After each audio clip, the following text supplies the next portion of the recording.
Daf Yomi, Tractate, Sanhedrin, page 87a, top of the page, Pei Zion, Amid Aleph, should be like Purim Zman Purim, there we go.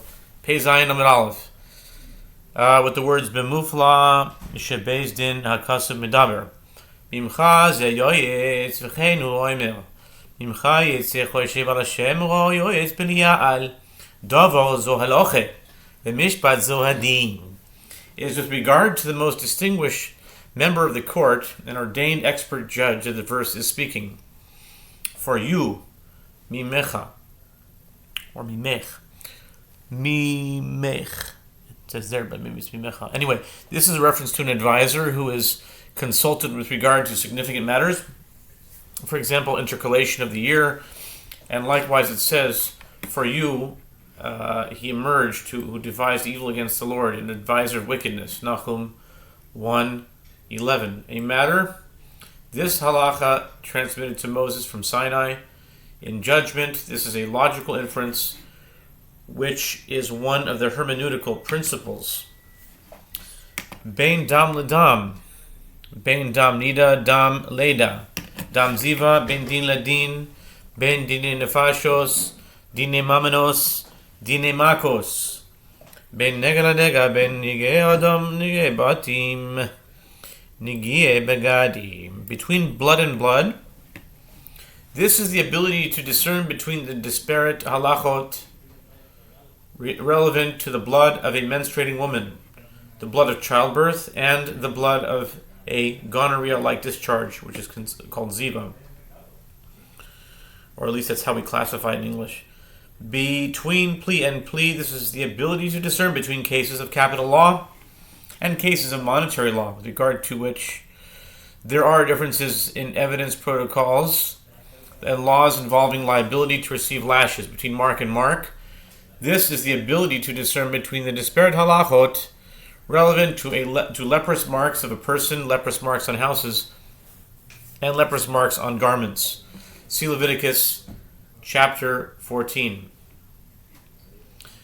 Divrei elu acharomim v'ha'erochin v'hiskadshois rivois zu hashka'as soita v'harifas eglo v'taharas mitzoiro v'sharecha zu leket shikopea. Matters, divrei, these are dedications to God or to a priest, and the valuations of one's value to the temple, and the consecrations, all of which are matters of speech.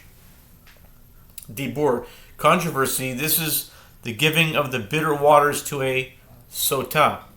See Numbers chapter 5, which results from a dispute between husband and wife, and the heifer whose neck is broken, which results from an unresolved murder. Deuteronomy 21, 1-9, and the purification of a leper who is afflicted due to evil speech. Within your gates, this is referring to gleanings, forgotten sheaves, and produce in the corner of the field, all of which are given to the poor who eat at the gates of the city.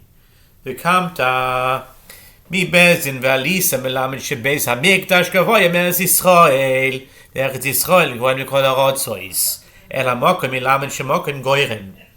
Then you shall arise from the court where he sits as judge and ascend. This teaches that the temple is higher than the rest of Eretz Yisrael, and Eretz Yisrael is higher than all the other lands. Therefore, the language of ascend is employed with regard to travel of Eretz Yisrael to the place of the Lord your God shall choose.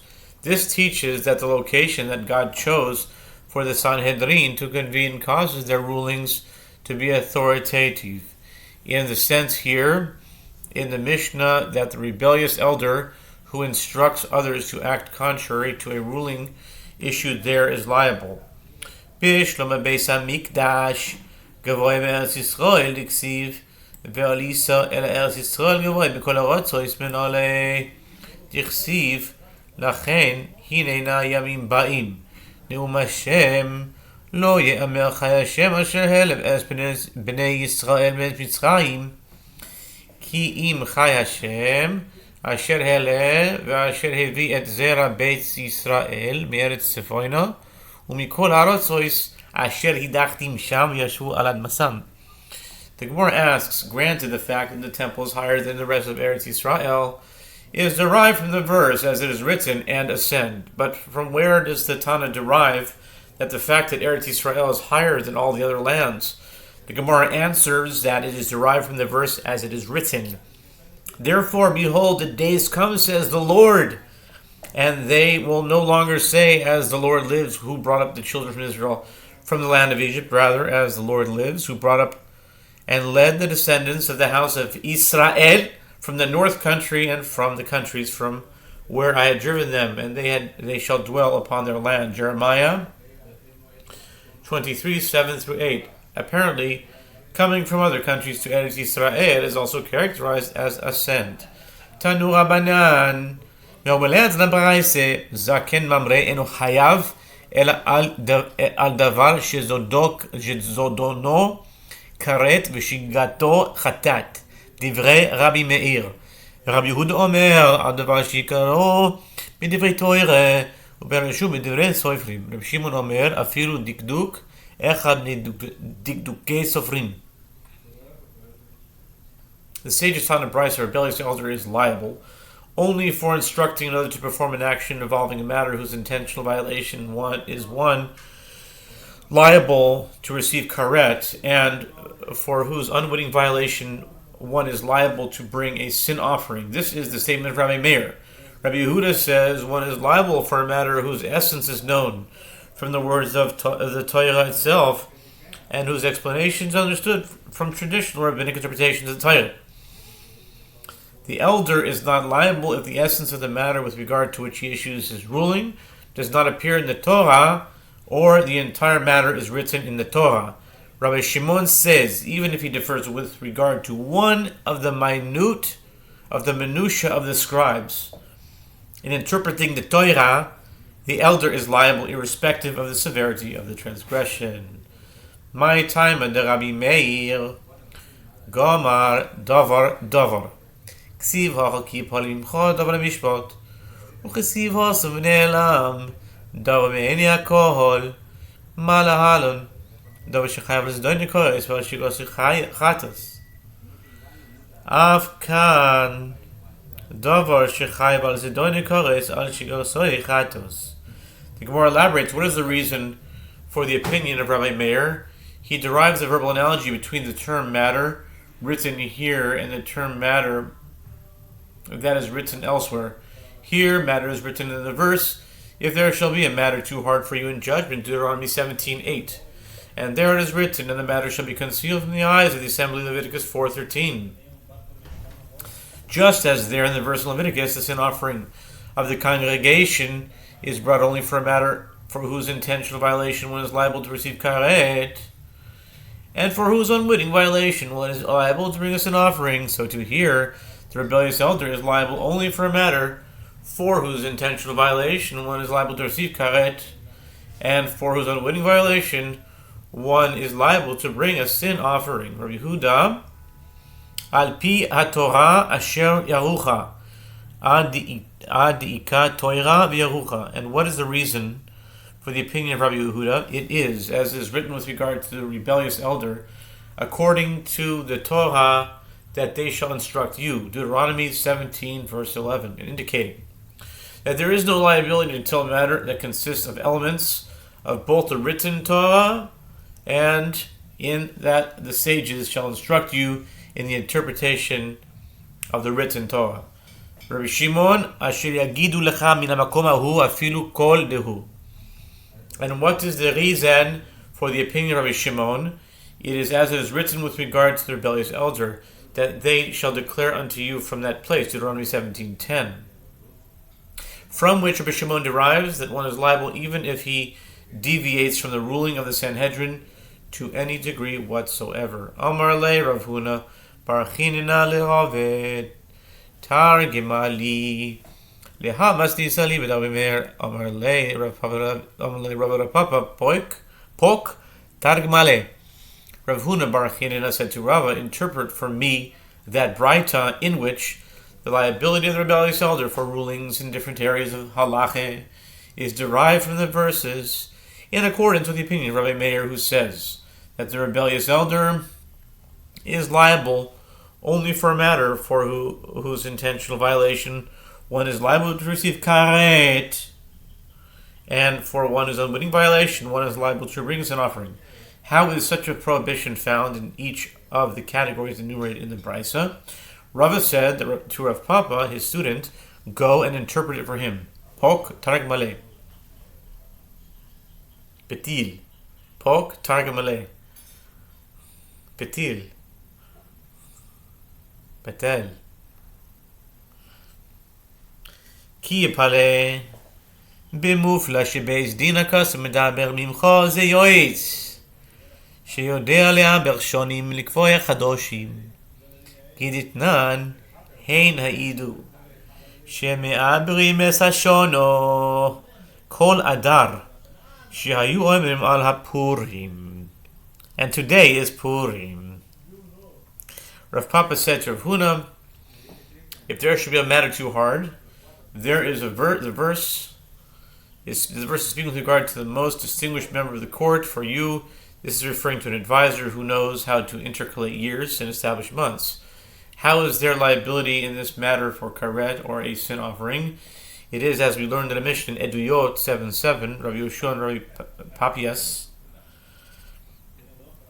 testified that the judges may intercalate the year throughout the entire month of Adar, as the other sages would say that the judges may do so only until the day of Purim, which is today. Interesting that this daf falls out on Purim. Wow. De'i lahai gisa kasher chametz bepesach. Vi lahai gisa kasher chametz bepesach. A ruling contrary to the ruling of the Sanhedrin could result in a matter for which one is liable to receive karet, as if his disagreement is to this side. For example, the court intercalated the year and the rebellious elder ruled that the year is not intercalated. His ruling permits consumption of leavened bread on Passover according to the calendar established by the Sanhedrin. And if his disagreement is to that side, for example, the court did not intercalate the year and the rebellious elder ruled that the year is intercalated, his ruling permits consumption of leavened bread on Passover according to the calendar established by the Sanhedrin. One who intentionally eats leavened bread on Passover is liable to receive karet, and one who does so unwittingly is liable to bring a sin offering. Davar zeh halacha zeh hilchas achar asar. Dimar asiri Rabbi Yochanan amar asiri katish'i. Rabbi Shimon ben Lakish amar asiri ke'echar asar. A matter. This is halacha transmitted to Moses from Sinai. This is a matter involving karet in the case of the halachot of 11 days, which is the minimal number of days between one menstrual period and another. If a woman experiences a flow of blood on 3 consecutive days, during those 11 days she assumes the status of a greater zava, with regard to whom there are unique halachot. For example, the passage of 7 clean days before the purification of Torah law. When the woman experiences a discharge of blood for 1 or 2 days, she is a lesser zava, and if she observes the 3rd day clean from discharge of blood, she may immerse immediately, and she is ritually pure, as it was stated that there is an Amoraic dispute with regard to a woman who experiences a discharge of blood on the 10th of those 11 days. Rabbi Yochanan says the status of the 10th day is like that of the 9th day, and Rabbi Shimon ben Lakish says the status of the 10th day is like the 11th day. Rabbi Yochanan amar asiri katishi ma tishi boishim or afisiri boishim. The Gemara elaborates. Rabbi Yochanan says the status of the 10th day is like that of the 9th day, just as a discharge on the 9th day requires the woman to examine herself the following day and requires the observance of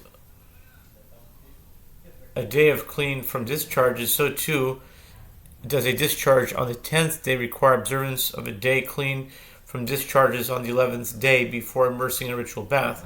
According to Yochanan, the woman who experiences a discharge on the 10th day assumes the status of a woman who observes a clean day for 1 or 2 days after she experiences a discharge.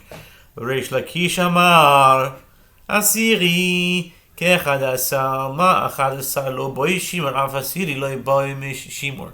And Reish Lakish says the status of the 10th day is like that of the 11th day, just as a discharge on the 11th day does not require observance of a day clean from discharge before immersing in a ritual bath, so too a discharge on the 10th day does not require observance of a day clean from discharges on the 11th day. Even if she were to experience a discharge of blood on the days that follow, the 11th and the 12th days, she would not assume the status of a greater zava, as in that case, the blood that she saw on the 12th day would be the blood of menstruation and not the discharge of a zava. According to Reish Lakish, she does not assume that status. Therefore, if the Sanhedrin issued a ruling in accordance with Rabbi Yochanan's opinion, one who engages in intercourse with that woman before her purification is liable to receive karet. If the rebellious elder issued a ruling in accordance with the opinion of Reish Lakish, then one who intentionally engaged in intercourse with the woman is liable to receive karet. If he did so unwittingly, he is liable to bring us an offering. Mishpat zehadin. In judgment, this is a logical inference which is one of the hermeneutical principles.